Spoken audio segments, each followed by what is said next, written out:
शनि केतु और चंद्र कंजक्शन को हम लगातार विचार कर रहे हैं अगर आपका मकर लगन का चार्ट है तो दूसरे भाव के लिए इस वीडियो में अभी चर्चा करेंगे। दूसरे भाव में शनि अपने स्वयं के ही घर में स्थित होंगे जहां पर वो अपने मूल त्रिकोण घर में भी स्थित होंगे। लेकिन ये मकर राशि की तुलना में यहाँ थोड़ा ज़्यादा अच्छा माना जाएगा अगर शनि आपका वक्री नहीं है तो। शनि बेसिकली अगर वक्री हो जाएंगे तो फिर केतु का प्रभाव इन पर काफ़ी ज़्यादा बढ़ जाएगा और जो केतु का मूवमेंट है वो आपके लगन की तरफ है और शनि के वक्री होने के केस में इनका मूवमेंट भी आपके लगन की तरफ ही होगा। ऐसे में फिर जो हो सकता है या तो केतु ज़्यादा क्लोज हो लगन के या शनि बहुत ज़्यादा क्लोज हो लगन के, तो कुछ हद तक लगन पर भी फिर इनका प्रभाव आपको देखने को मिलेगा। बट सामान्य तौर पे अगर शनि यहाँ पे वक्री ना हो तो ज़्यादा बेहतर है, आपके लिए ज़्यादा अच्छा है। शनि अपने स्वयं के घर में स्थित होंगे अगर, लेकिन शनि वक्री हो गए तो केतु का प्रभाव बढ़ने की वजह से जो वैराग्य योग बना रहे हैं शनि केतु के साथ मिलके, उसका प्रभाव भी काफ़ी ज़्यादा प्रबल हो जाएगा। शनि चंद्रमा के साथ मिलके यहाँ विष दोष का भी निर्माण कर रहे हैं और केतु चंद्र के यहाँ मिलने से ग्रहण दोष का भी निर्माण हो रहा है। देखिए यहाँ पे शनि आपको तभी ज़्यादा से ज़्यादा सफलता दिला सकते हैं जब वो वक्री ना हो। अगर वक्री हो जाएंगे तो आप अपनी जिम्मेदारियों को निभाने में बहुत ज़्यादा सक्षम नहीं होंगे। हो सकता है आप अपनी वेल्थ को मैनेज ना कर पाएँ, अपनी वेल्थ से रिलेटेड बहुत अच्छे से डिसीजन ना ले पाएँ।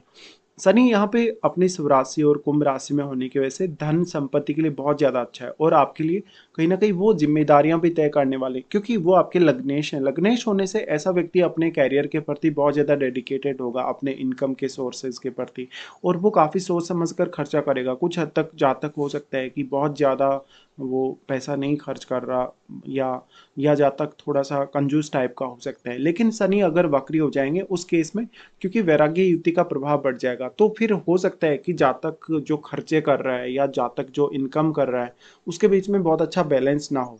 तो शनि आपको तभी ज़्यादा से ज़्यादा जिम्मेदारियां दे सकते हैं या उन जिम्मेदारियों को वहन करने की क्षमता भी तभी ज़्यादा दे सकते हैं जब शनि यहाँ पे वक्री नहीं होंगे।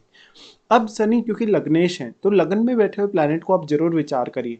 अब आपके शनि यहाँ आ जाने की वजह से आप स्वयं अपने फैमिली या अपने धन संपत्ति के लिए बहुत ज़्यादा जिम्मेदार होने वाले हैं। शनि यहाँ केतु के साथ बैठे हैं तो केतु का प्रभाव तभी ज़्यादा बढ़ेगा शनि पर जब शनि वक्र स्थिति में होंगे, और फिर आप अपनी फैमिली के प्रति बहुत ज़्यादा उदासीन हो सकते हैं। फैमिली के कार्यों में आपकी बहुत ज़्यादा रुचि ना हो, धन संपत्ति हासिल करने, जीवन में कोई बहुत बड़ी सक्सेस हासिल करने में आपकी रुचि ना हो, ऐसा हो सकता है। हालांकि अगर शनि सामान्य स्थिति में है तो आप अपने कैरियर में काफ़ी अच्छी प्रगति कर सकते हैं, धन संपत्ति के मामले में बहुत अच्छी प्रगति कर सकते हैं।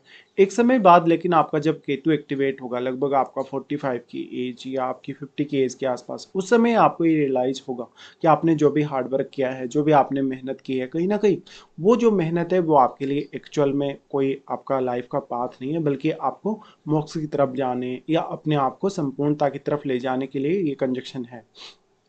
और यहाँ पे अगर देखा जाए चंद्रमा क्योंकि अब सप्तमेश होके आ रहे हैं तो चंद्रमा शनि से भी काफी प्रभावित होंगे और केतु से भी।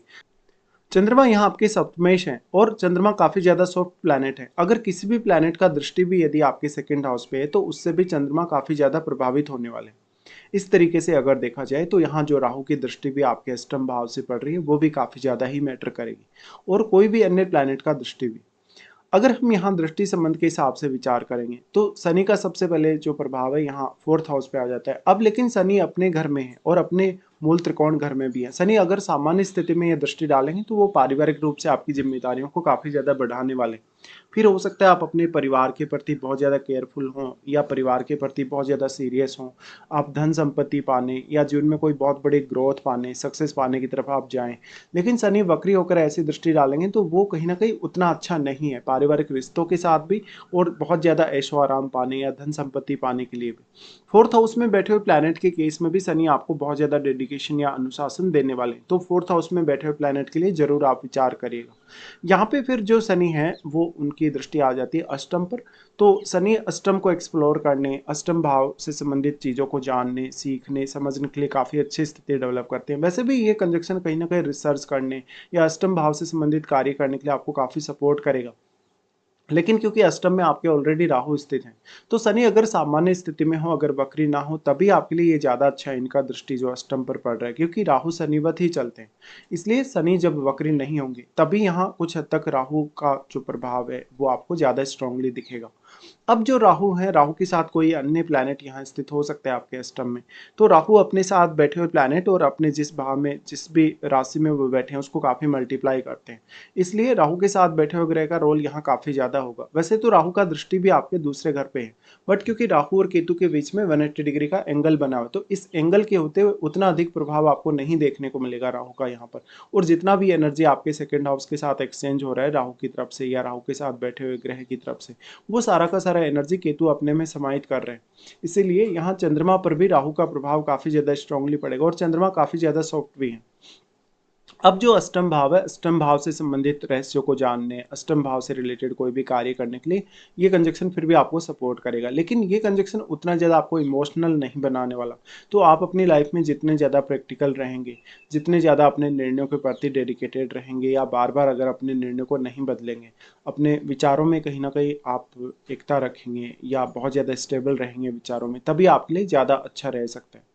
फिर इनका जो दृष्टि है यहाँ से अगर देखा जाए तो शनि का दृष्टि आ जाता है 11वें घर पे, जहाँ पर अगर शनि सामान्य स्थिति में बैठे हो तो आपकी अपेक्षाओं को आप कुछ हद तक अपनी स्वयं की मेहनत से, अपने हार्डवर्क से पूरा कर सकते हैं। लेकिन शनि अगर वक्री होकर ये दृष्टि डालेंगे तो आपको जीवन में ऐसा लगेगा कि आपकी बहुत सारी अपेक्षाएं अधूरी रही हों, आपकी बहुत सारी इच्छाएं अधूरी रही हों। इवन आप बहुत ज़्यादा धन संपत्ति हासिल भी कर पा रहे हैं तो आप उसको बहुत अच्छे से मैनेज नहीं कर पा रहे, और शुरुआत में लगभग आपकी 25 की एज या 30 की एज तक जीवन में बहुत ही ज़्यादा स्ट्रगल या आपको मेहनत देखने को मिलेगी अपने जीवन में। यहाँ पे फिर शनि और चंद्रमा क्योंकि विष दोष का निर्माण कर रहे हैं और केतु और चंद्रमा के मिलने से यहाँ ग्रहण दोष भी बन रहा है। अगर हम इन कंजक्शन को एक एक करके देखेंगे या अलग अलग अगर इनका कंपैरिजन करेंगे तो यहाँ भी काफ़ी ज़्यादा डिफरेंट स्थिति हमारे सामने आती है। जब हम शनि चंद्र कंजक्शन की ओनली बात करते हैं तो शनि चंद्र कंजक्शन में जातक सोचता है, बहुत ही लंबे समय तक वो सोचता चला जाता है, विचार करता चला जाता है, लेकिन वो किसी भी फाइनल फैसले तक बहुत ही लेट तक पहुंच पाता है। लेकिन यहाँ जातक हालांकि सोचता जरूर है, विचार अवश्य करता है और फाइनल फैसला भी वो अपना लेता है, लेकिन काफ़ी लेट होने की वजह से उसके किसी भी कार्य में बाधा आ सकती है या व्यवधान आ सकता है। दूसरी तरफ जब केतु चंद्र कंजक्शन की बात आती है तो क्योंकि केतु इस हाउस की पूरी एनर्जी को अपने में समाहित कर रहे हैं, इसलिए चंद्रमा के गुणों को भी केतु अपने में समाहित करेंगे। यहाँ पे अब आपको ये देखने को मिलेगा कि जो केतु चंद्रमा पर अपना प्रभाव डाल रहे हैं तो ऐसा जातक अपने फीलिंग से, अपने इमोशन से काफ़ी ज़्यादा डिटेच हो जाएगा। और अगर शनि भी वक्री हुए उस केस में केतु का प्रभाव शनि पर भी बहुत ही ज़्यादा स्ट्रांगली पड़ेगा, तो जातक अपनी जिम्मेदारियों से अलग होने की कोशिश करेगा या दूर भागने की कोशिश करेगा, फिर वो अपनी रेस्पॉन्सिबिलिटीज़ को नहीं उठा पाएगा।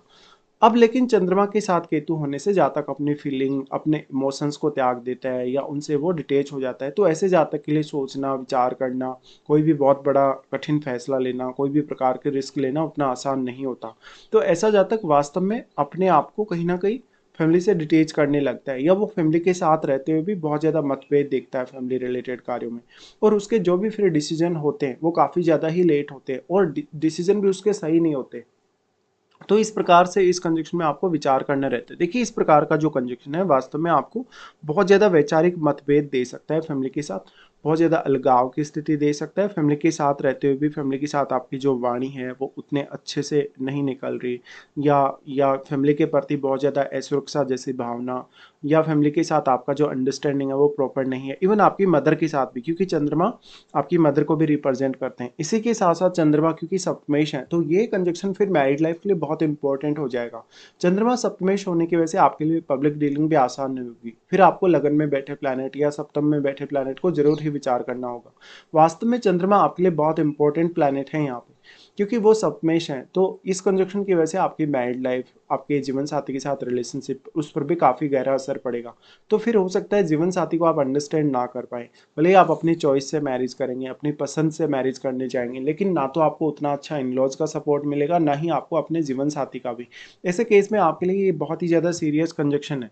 तो इस कंजक्शन के लिए आपको बहुत ही ज़्यादा सीरियसली विचार करने की आवश्यकता है। ऐसा जातक बहुत जल्दी मानसिक तनाव से घिर सकता है, बेचैनी से घिर सकता है, जातक बहुत ज़्यादा शाई टाइप का हो सकता है, बहुत इंट्रोवर्ट टाइप का हो सकता है। ऐसे जातक वास्तव में अपनी खुद की फीलिंग, अपने निर्णयों की जो गहराई है वो नहीं पा सकेगा। वास्तव में यहाँ पर अब आपके लिए महादशा भी उतनी ही ज़्यादा मैटर करेगी। अगर आपको शनि, चंद्र या केतु की महादशा हो तो महादशा पर विचार करना काफ़ी ज़्यादा जरूरी है। और अगर आपको महादशा है तो कौन से पर्टिकुलर एज पीरियड में आपको ऐसी दशा आने वाली, इस पर भी आपको विचार करना काफ़ी ज़्यादा जरूरी होगा।